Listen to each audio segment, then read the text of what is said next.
for winner of Best Entry for Learners.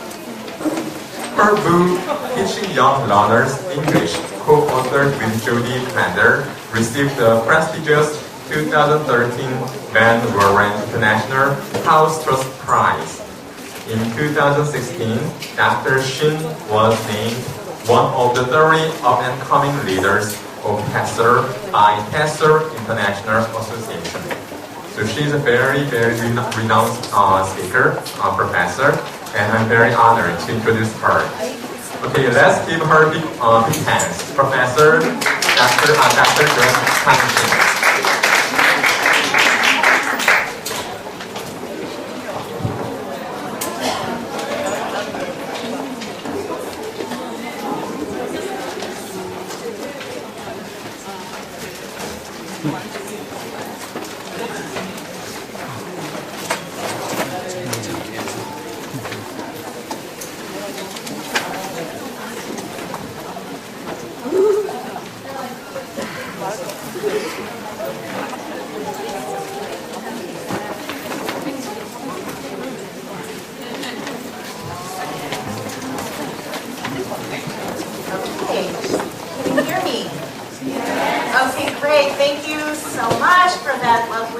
Dr. Shin. Thank you so much to all of the organizers for inviting me to be a part of this very exciting conference. I also would like to thank, I think you just walked in there, but showing you from the U.S. Embassy also for helping to sponsor my trip here. And I would like to say that it is such an honor for me to be here and to be able to spend this time with all of you. I don't know very many of you here, and so I guess when I come and speak, when I go to different countries around the world, people usually ask me, where are you from? And I usually say, oh yeah, I'm from the US. They're like, no, where are you really from? And I usually playfully say, oh, I'm from Baltimore, Maryland, which is my birthplace. So how many of you know where Baltimore is? Anyone been to Baltimore? That's so many people. Well, in case you cannot find Baltimore on a map of the United States, because it's not the most famous city, it is just about an hour drive north of Washington, D.C. So I grew up near the capital of the United States. But of course, my parents came from, from here. And so many people ask about my name, and I'd like to introduce my name, Joan, and as they say in the U.S., Kang, but Kang, that's my mother's family name, and Shin is my father's family name. So that's where my name comes from. So, I did want to mention that many of the topics I'm going to talk about, many of the examples that I'm going to show do come from my book series, Our World. You can see samples outside, as well as the professional development text, Teaching Young Learners English. So if you're interested more in some of the topics that I'm going to talk about, and want to see more examples, please do visit the table out there and flip through and take a look. So, the topic for today in my talk is all about 21st century skills. And so I have to thank Dr. Pinter for introducing this topic of 21st century skills, and it's something that is so important for us to think about as educators. I know we're all here because we're interested in education in terms of English to primary school students. But when you are an educator, no matter what subject you teach, you really have to think about, of course, am I working hard to prepare my learners for the world that they live in and for the future world that they're going to live in? And so that's what I really want to talk about today. I will mention that I'm at George Mason University, which is in Virginia, near Washington, D.C., and there, the program that I work for, Teaching Culturally and Linguistically Diverse and Exceptional Learners program, includes preparing teachers to teach English as a second or foreign language, all foreign languages, including Korean, as well as international elementary education and International Baccalaureate education. And so because of my position there, I have a unique opportunity to get a window into not only what is happening with English education, but in education in general and in global context. And so I hope to share some of those ideas with you today. So the title of my presentation is, Are You a 21st Century Teacher? Raise your hand if you are a 21st century teacher. Try to. Okay. So as I always say, well, you're a teacher, right? Yes. Yeah. And it is the 21st century.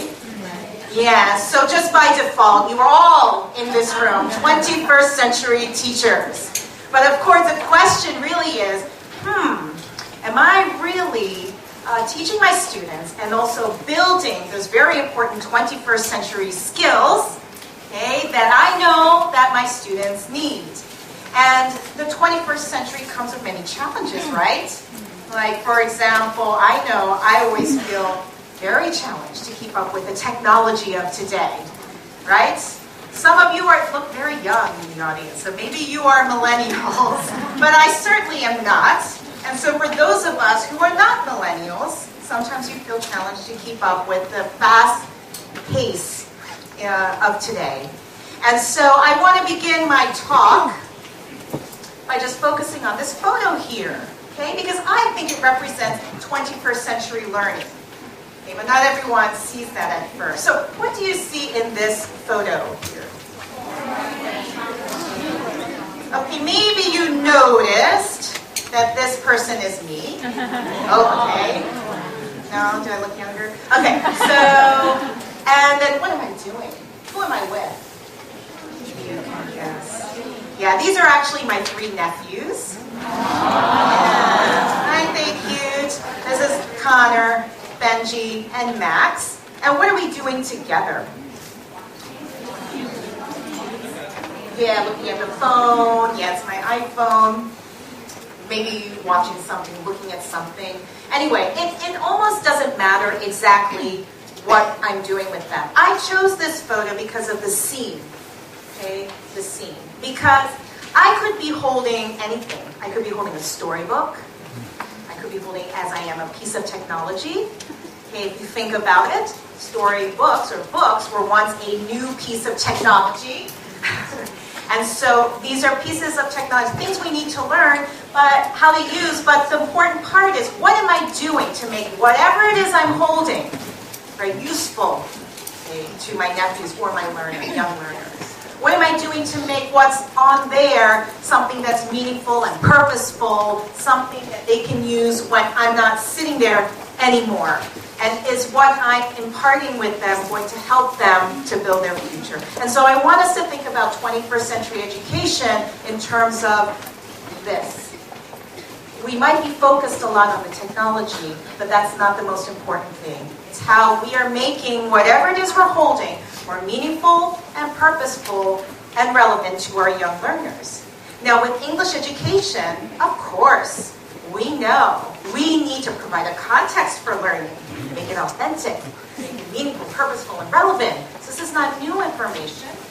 However, my question to you today, because I would like us as educators to reflect on what we're doing, is to think about, well, how has the 21st century changed our approach to teaching? Take a step back, because we talk about 21st century skills. But let's just think about the reality of education today and how the 21st century has changed. Or has it? Do you feel it's changed? Not sure? Okay, well, let me give you a little image to think about. Okay, so Alex Kuros from the University of Regina has this very famous information graphic. I don't know if you've seen it.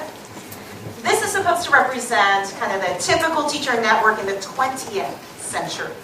Okay, you have your curriculum, your colleagues, popular media, print and digital resources, and also making connection to the family or the local community, right?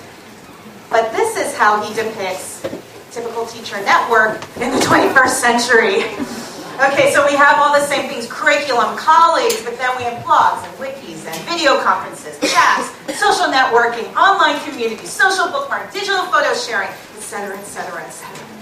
Okay, Okay, so if you're like me, you're there in the center, and you might feel a bit overwhelmed because there's almost too much information, too many resources out there. And what are we supposed to do? Now, this is us as a typical teacher, right?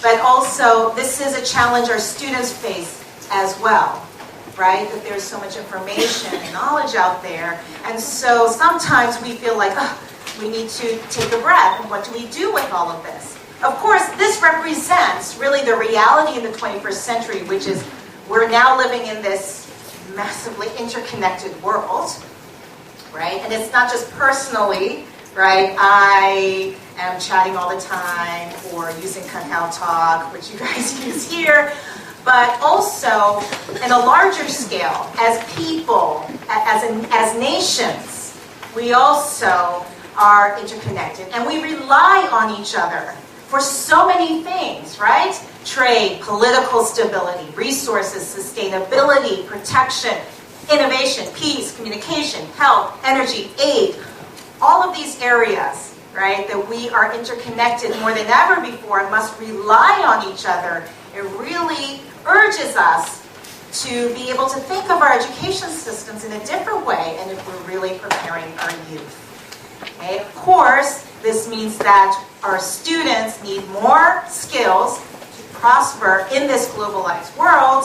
Some of it's technology. We need to learn how to use that wisely, but we need to think about what is most important. Okay? Now, how many of you feel like your classrooms have pretty good technology in them to use? No? Yes? Well, I'll just tell you a short story. When I was traveling, I traveled to a particular country. I'm not going to name the country. I want to embarrass the nation. But in this country, I was visiting schools, visiting universities, talking to teachers and university professors.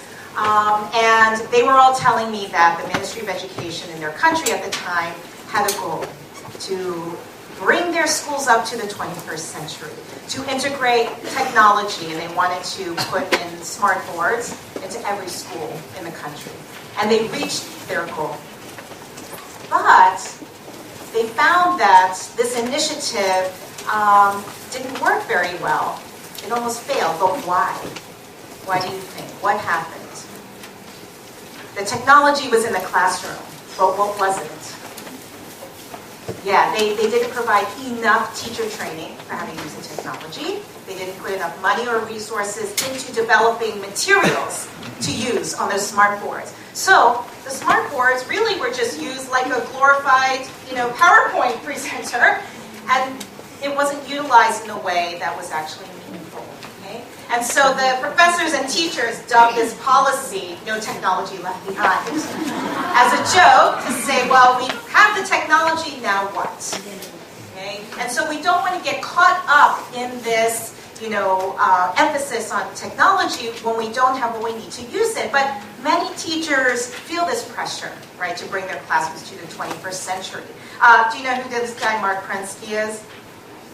He is the author of a book called Digital Natives, Digital Immigrants. So he coined the term digital native, right? So for many of you here, you're like me, and you're just a lowly digital immigrant in this digital world that you are not fluent in the language, and you're trying very hard to be successful in this world. Well, Mark Prensky has a message for educators in his writings, which is about educational technology and trying to look at it in a different way. And he defines it in terms of verbs and nouns, which I think is wonderful as language teachers. And so he talks about the verbs of educational technology. Those are the unchanging skills of education, such as thinking critically, communicating effectively, presenting logically, and calculating correctly. And the nouns are the tools of education, the technologies that students use to learn and practice the skills. Now, if I just think in terms of verbs and nouns, which one do you think is more important? The verbs, the unchanging skills of education, right? If you're like me, you feel like you cannot keep up with the nouns, right? Your students are always on to the next noun, and on to the next noun. And then you hear about the technology they're using a couple years later because you're behind, right? So you have to accept the fact that you will never keep up with the nouns of your students. They will always know the next technology before you do. However, you are the educator, you're the adult. You are the ones who can help your students, no matter what nouns they're using, work on these verbs, right? Teach them how to be more effective and more responsible with the communications that they are actually putting out there. So these are just examples, right, of the verbs. Okay? These are some of the verbs, right? These are the nouns. Do you use all these nouns? Of course not. Of course not, right? As we said, that is not as essential. The essential part is that you are teaching your students how to communicate more effectively, share more effectively, collaborate with others. Okay? Understanding that they will use the nouns that they want to use. Okay? So no pressure here. Okay, so let me give you a scenario to think about. This is like work for you right now. Okay? So this is a true story in the country that I visited and I mentioned before. So Wikispaces is a place where you can create web content. Okay, this scenario, an eager teacher wanted to integrate technology into her instruction. She decided to teach students to use Wikispaces. She required them to copy and paste their assignments on the wiki for homework. And she felt pretty proud, like, I integrated technology, I'm building 21st century kids in my classroom. Okay, now, do you think that this was successful or not successful? Not successful, but why? Why was it not successful? There's no verb. Ah, yes, very good, okay, yes. Special prize I will give you at the end. Okay, so the whole point was, she got feedback from her students who said, this was just a waste of our time, right? They were actually annoyed, right? Because they were saying like, ugh, instead of doing my assignment, handing my teacher the paper, and she cracks it and hands it back, now I have to go to the computer, get on the internet, post it in this thing, wait for the teacher to respond. And the whole point is that this use of technology, of course, wasn't meaningful, purposeful, or relevant to students. That is not how they would use that particular noun, right? And there's no verb, as you said, right? And so that's the idea, is that we need to make sure we have our instruction focused on what's meaningful, purposeful, and relevant to our students. Okay, so again, let's take a moment to think about how has the 21st century changed our approach to teaching? How has it changed? What do we need to think about? I want to give you another thing to reflect on. Okay? And this is actually from a TED Talk by this guy, Eric Whitaker. And how many of you here are familiar with Eric Whitaker and his work? Anyone? Any music lovers out there? Music lovers! Okay, you're going to like this part. Okay, so Eric Whitaker is a composer, a musician, and he has a very exciting project that he talks about in his TED Talk. Now, I want you to watch this video clip, and I want you to think about two things. One, what does this say about how we communicate in the 21st century? And two, what does this mean for us as English educators? All right, so now let's watch and listen to this video. Well, a couple of years ago, a friend of mine emailed me a link, a YouTube link, and said, you have got to see this. And it was this young woman who had posted a fan video to me singing the soprano line to a piece of mine called Sleep. Hi, Mr. Eric Whitaker. My name is Britland Lucy, and this is a video that I'd like to make for you. Here's me singing Sleep. I'm a little nervous, just to let you know.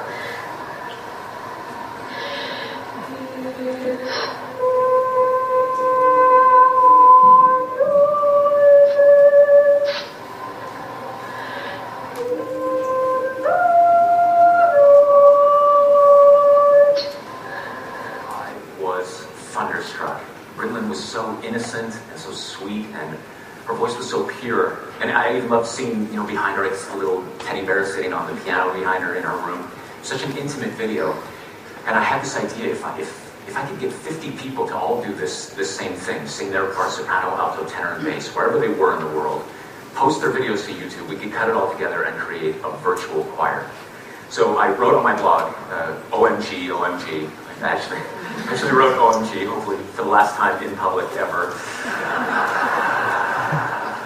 And I sent out this call to singers, and I made free the download of the music to a piece that I'd written in the year 2000 called Lux Aurumque, which means light and gold.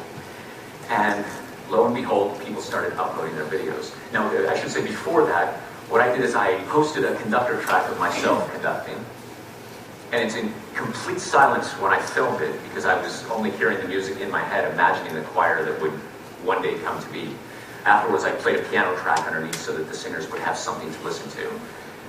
And then as the videos started to come in,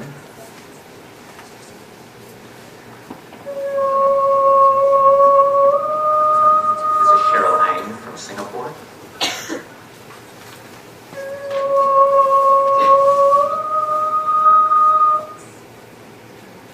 This is Evangelina Etienne.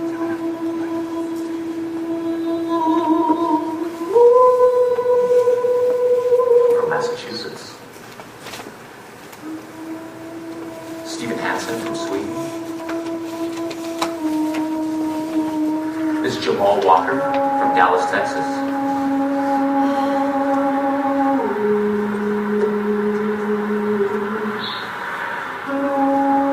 There was even a little soprano solo in the piece, and so I had auditions.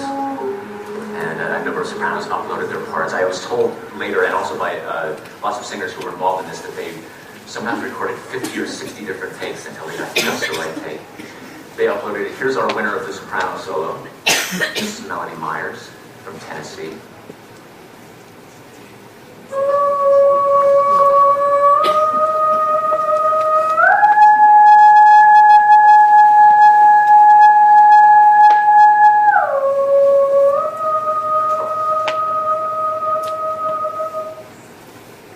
Smile she does it right at the top of the note, like, yeah, no problem, everything's fine. And from the crowd emerged this young man, Scott Haynes, and he said, listen, this is the project I've been looking for my whole life. I'd like to be the person to edit this all together. I said, thank you, Scott. I'm so glad that you found me. And Scott aggregated all of the videos. He scrubbed the audio. He made sure that everything lined up. And then we posted this video to YouTube about 1.5 years ago. This is Lux Aurumque, sung by the virtual choir.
Of time.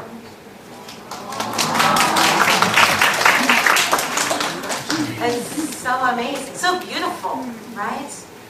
And I always think, every time I see the video, about each individual person in front of their computer, maybe in their bedroom or in their home, recording their parts, which is like one part of this beautiful whole that, of course, could never have happened without technology, without social media. But what I think is incredible is that this, right, right, in the 21st century really shows how we communicate. Also, how we can create something amazing and beautiful that we've never seen before. So if you let your imagination go wild, what else can we do with this technology? Now, of course, I said, well, what does this mean about communication in the 21st century? Naturally, of course, the 21st century is all about connecting people around the world. It's that we have this desire to connect with people from everywhere.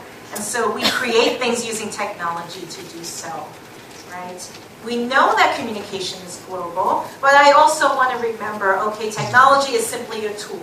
Also, English is a tool, right? That's kind of the unspoken thing about this project, was that you needed to know English to become a part of this particular project in the beginning.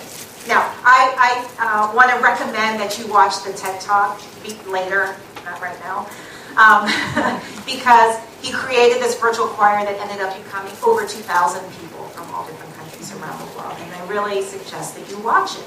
Now, this also means for us as English educators that we might be teaching English as a subject, right? But really, if we want to prepare our students for how to use English in this world, of course, we can't just rely on, okay, they're going to learn technology in this class, they're going to learn intercultural communication here, they're going to learn this in this class in separate, discrete skills. It has to be integrated into how we teach our students to use English.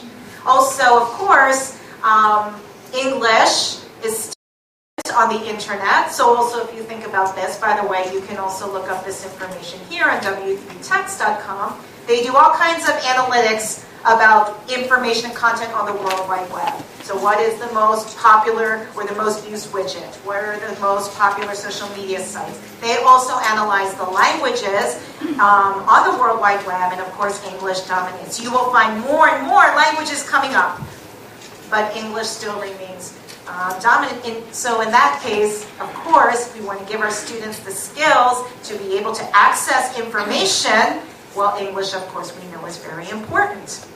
So again, if we want to make our English language instruction meaningful, purposeful, and relevant, we need to start integrating many of these skills into our classroom. Okay, but what are these skills? And how do we do this? Catch up to the 21st century. Okay, and I want you to think about, are we there yet, as I give you some examples. What do you see here in this photo? I love this photo to depict education in the 21st century. We see a man, probably a father, riding his bicycle to school, but what does the little boy have tucked under his arm? Yeah, it's actually a laptop, right? No matter where you go in this world, even if it seems like the most rural area, everyone's trying to catch up to the 21st century. And so we need to think about, of course, what are the skills we need? And I don't know if you've seen this study. This is actually from December 2017 in the Washington Post. And they posted this article, right? The surprising thing Google learned about its employees and what it means for today's students. I actually took a little excerpt I'm going to read from my phone from this, in case you haven't seen it, and Project Oxygen conducted the study. And it says in this particular article, Project Oxygen shocked everyone by concluding that among the 8 most important qualities of Google's top employees, STEM, if you're familiar, STEM, science, technology, engineering, math, STEM expertise comes in dead last. The 7 top characteristics of success at Google are all soft skills. Being a good coach, communicating and listening well, possessing insights into others, including others' different values and points of view, having empathy toward and being supportive of one's colleagues, being a good critical thinker and problem solver, and being able to make connections across complex ideas. STEM skills are vital to the world we live in today. But technology alone, as Steve Jobs famously insisted, is not enough. We desperately need the expertise of those who are educated to the human, cultural, and social, as well as the computational. I think that is a powerful statement for what our young learners need in today's world to be successful. It comes down to these 4 C's that Dr. Pinter already introduced. So I'll load off. I don't have to go through them, but you are familiar with the 4 C's, right? Communication, collaboration, critical thinking, and creativity. She introduced the Partnership for 21st Century Skills. I also like to use ATCS, the Assessment and Teaching of 21st Century Skills. And I kind of like to use this because of the way that they categorize these skills. They are the exact same skills, but they categorize it in ways of thinking, tools for working, ways of working, and ways of living in the world, which includes citizenship, both local and global, life and career, social responsibility.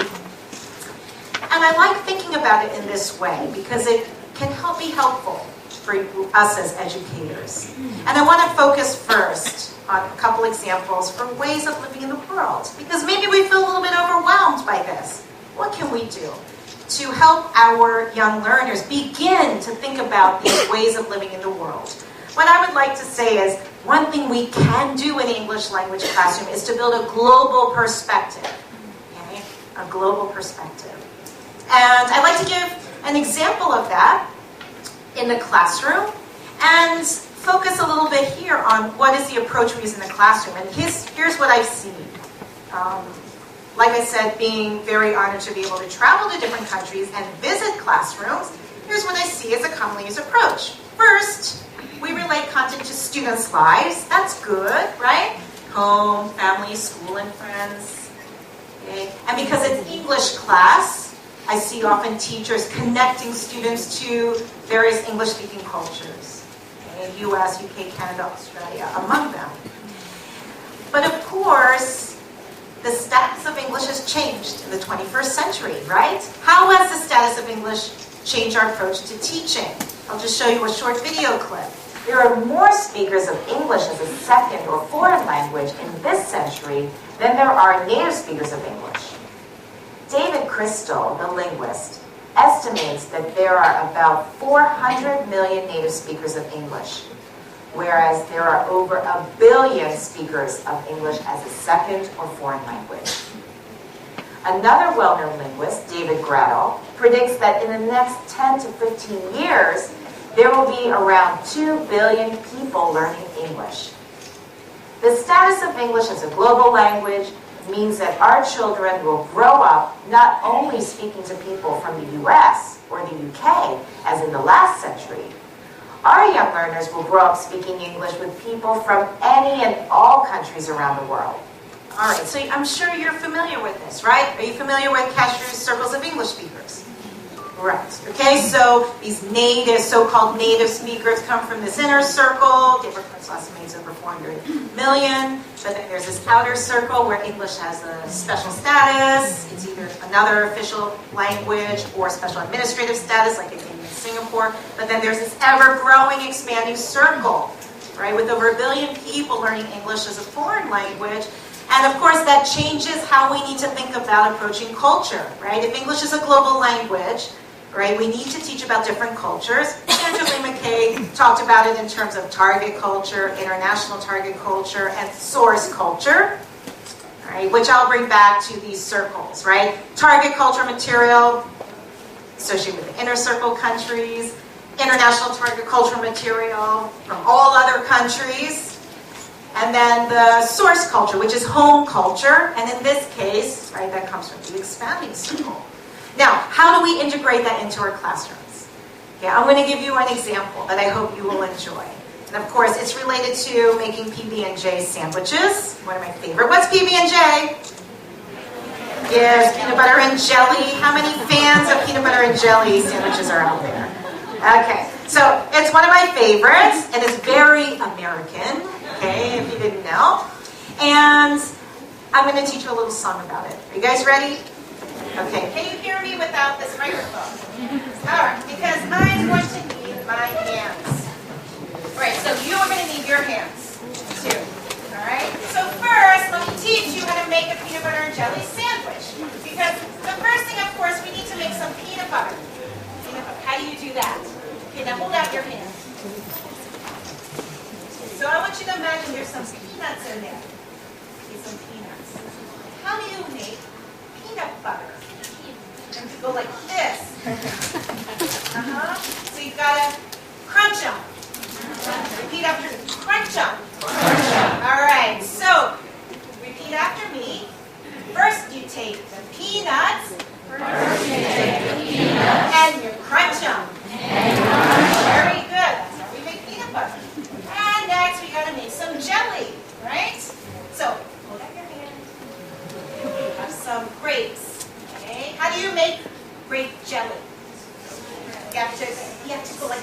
You have to squish them.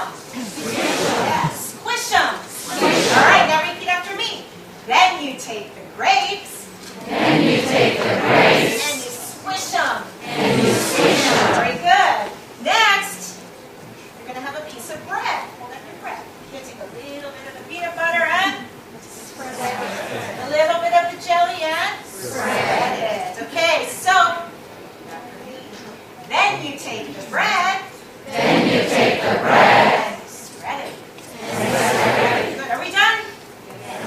No, you need another piece of bread. Put it on top to get the sandwich.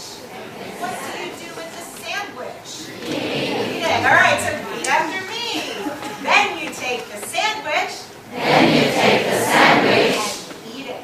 And eat it. Very good. You're ready to sing the song now, right? Okay, do me a favor. I want you to stand up with me because we're going to have to do a little bit of a dance. Okay, so stand up. Stand up. You guys are a great audience, of course. Just stand up. Stretch your arms up. Stretch them up. Oh, that feels good. Oh, yeah. All right, now touch your toe. You're just kidding. We're too old for that. Okay, so I want you to wave your hands in the air to one side. Oh my God, wave your hands in the air. Hey, there's one other move. It's optional. If you put your hands in the air, you can go like this. Then down. Okay? Your hips. Down. All right, now I'm going to teach you the song. So just follow along. It's very easy. Okay, ready? Peanut, peanut butter, and jelly. One more time. Peanut, peanut butter, and jelly. First you take the peanuts and you crunch them. Crunch them. First you take the peanuts and you crunch them. Crunch them. Yeah. Peanut, peanut butter, and jelly. Peanut, peanut butter, and jelly. Then you take the grapes and you squish them. You squish them. Then you take the grapes and you squish them. You squish them. Peanut, peanut butter, and jelly. Peanut, peanut butter, and jelly. Then you take the bread and you spread it. You spread it. Then you take the bread and you spread it. You spread it. Peanut, peanut butter, and jelly. Peanut, peanut butter, and jelly. Then you take the sandwich and you eat it. You eat it. Then you take the sandwich and you eat it. You eat it. Peanut, peanut. You ate it. You ate it. So, okay, ready? One more time. Then you take the sandwich and you Eat it. You eat it. Then you take the sandwich and you eat it. You eat it.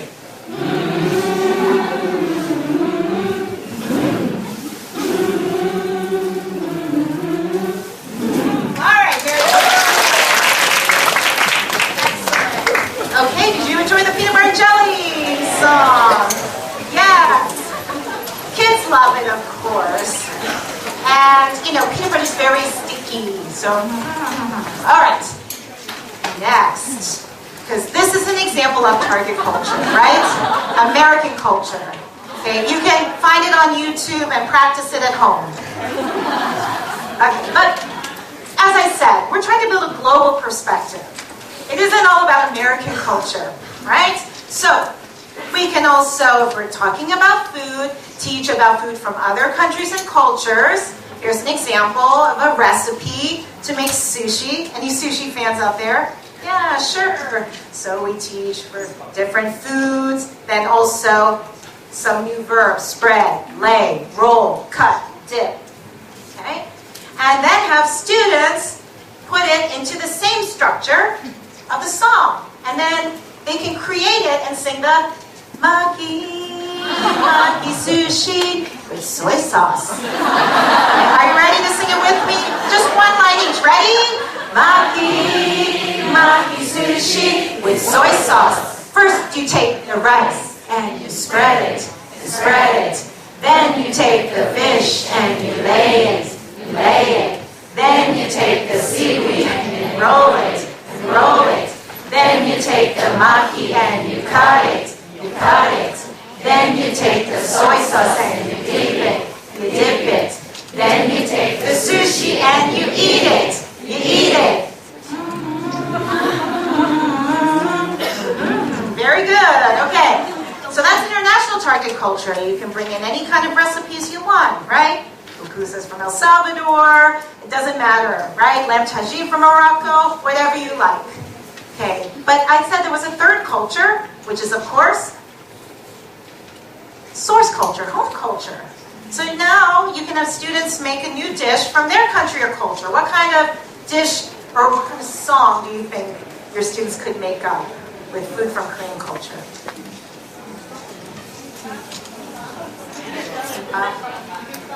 Bibimbap. Okay. All right. So you can make it into a puzzle, right? And start the song with. All right. And then sing the steps, and then you can guess what dish is this. Are you ready? Let's do it. Ready? Okay. First, you take the broth and you boil it. You boil it. Then you add red pepper paste and you stir it. You stir it. Then you take the sugar and you add it. You add it. Then you take the rice cakes and you add it. You add it. Then you take it all and you cook it. You cook it. Then you take the and you eat it. You eat it. What is this dish? Tteokbokki. Tteokbokki. So spicy. Okay. All right, so that's the idea. We're trying to build a global perspective. Not only learn about all different other cultures around the world, but have students express their own culture in English, right? This is so important to build good intercultural communication, right? You can't know everything there is to know about every culture around the world, but if you can express something wonderful about your culture in English to me, then I can express something about my culture in English to you. All right, so this commonly used approach, of course, is not good enough if we want to help our young learners build global 21st century communication skills. They need to have a global perspective, and this then starts to create a separation between what's local and global. You don't want your students to say, oh, these other people in the US or the UK are English speakers. No, I am an English speaker, right? We can take away also this model too. It isn't about this target culture, right? It isn't about the target culture from the US and UK, right? It's about global culture, that we are all speakers of English. And so I did want to give another example, hopefully real quick, because I know people are telling me I've got to get off the stage.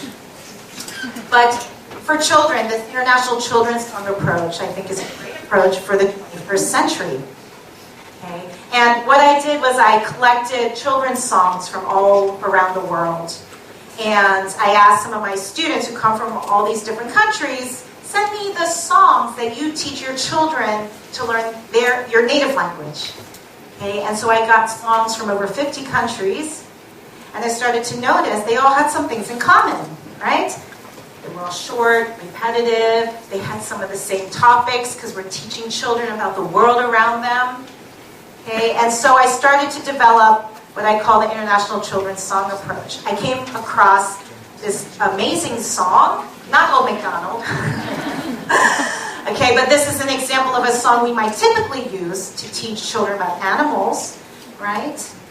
Okay, but I came across this other song. Do you know Turkish? Okay. Anyway, listen to these children singing a song in Turkish and tell me if you can see what this song is about.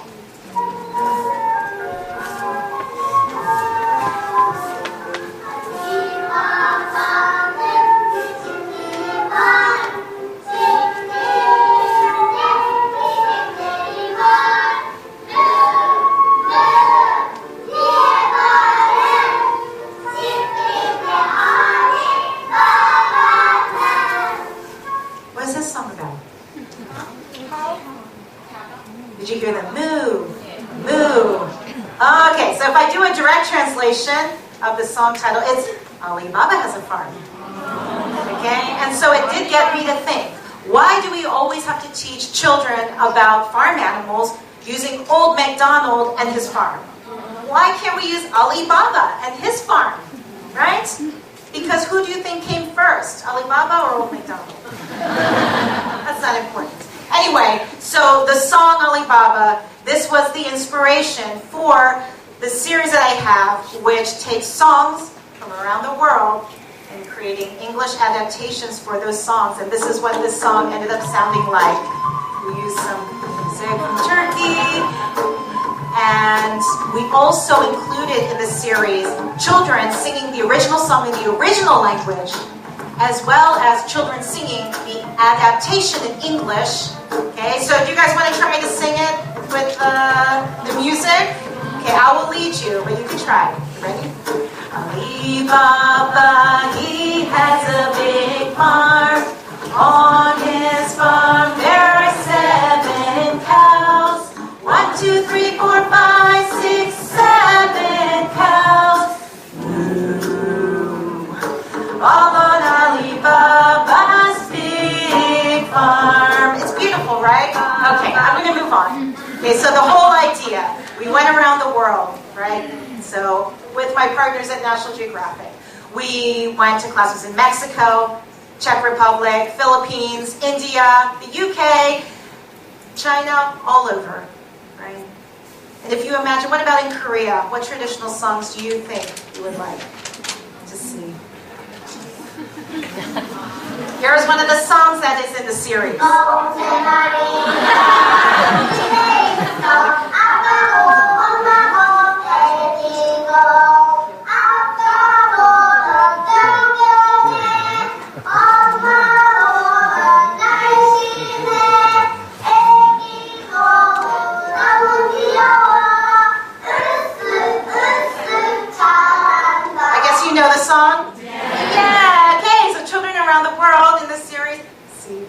Lovely children singing the song, and there's an English adapted version. And do you want to hear that? I know we're at the end of our time. Yeah, okay.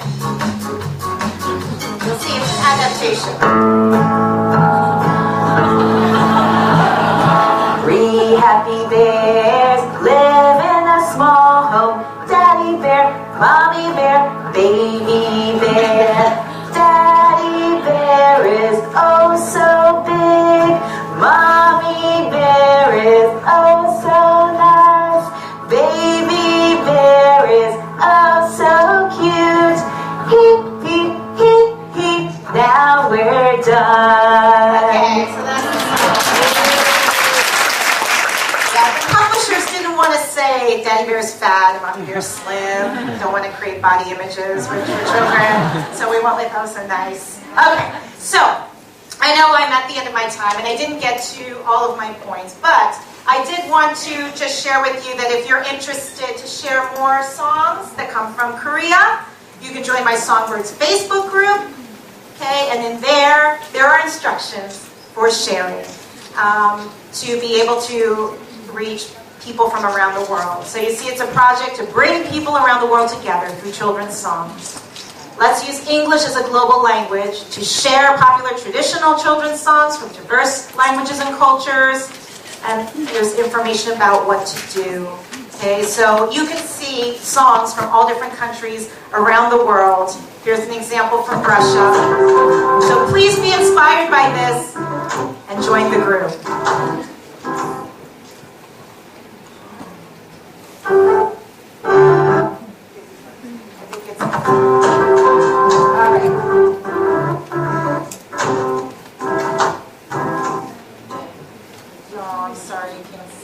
Okay, I know I'm getting pressure to get off the stage.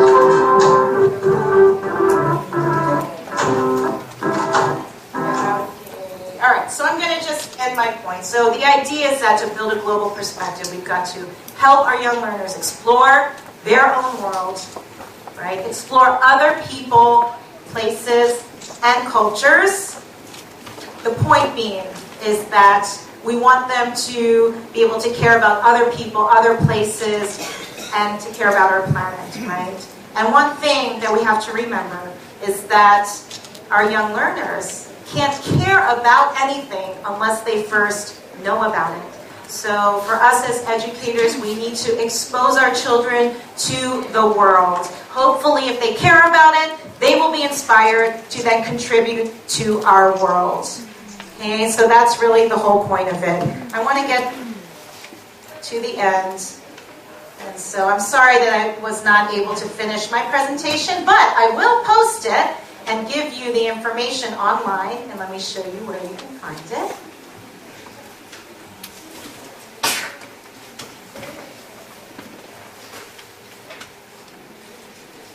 So first of all, if you are interested in learning more about this work, you can also join my TEYL Facebook group. And I do want to point out that, this is the image I have there because we are there at the center with purpose, right? The idea is that we as educators, it's our vocation, right? We're paid for it. I know not much.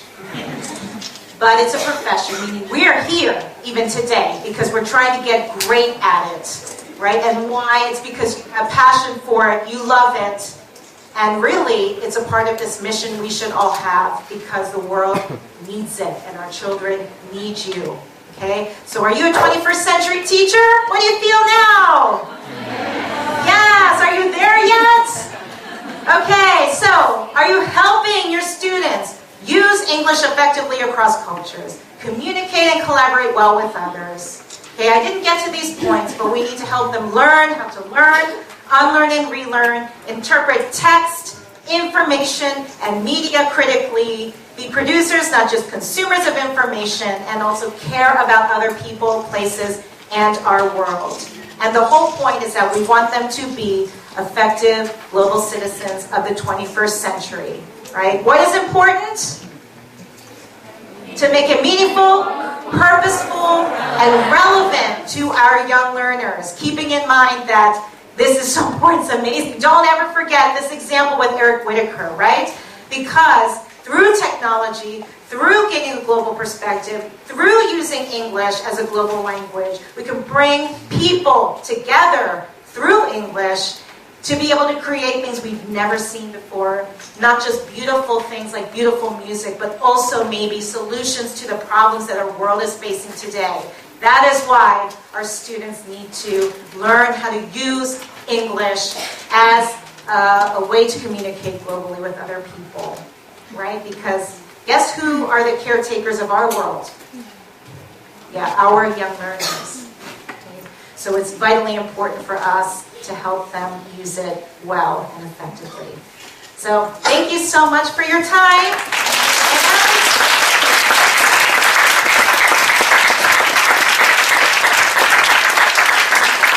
Please feel free to keep in touch. I am going to post the presentation in its entirety here on this Google site, and you can access it there. So, any questions? Okay, so thank you for giving us your great presentation. Because of the time limitations, Yes. sorry that we cannot have questions. So if you have any questions or comments, please contact Professor Kang Shin and have a talk outside in the floor. Okay. So, Thank you. okay, Sorry. please give your big hands again to Professor Kang Shin.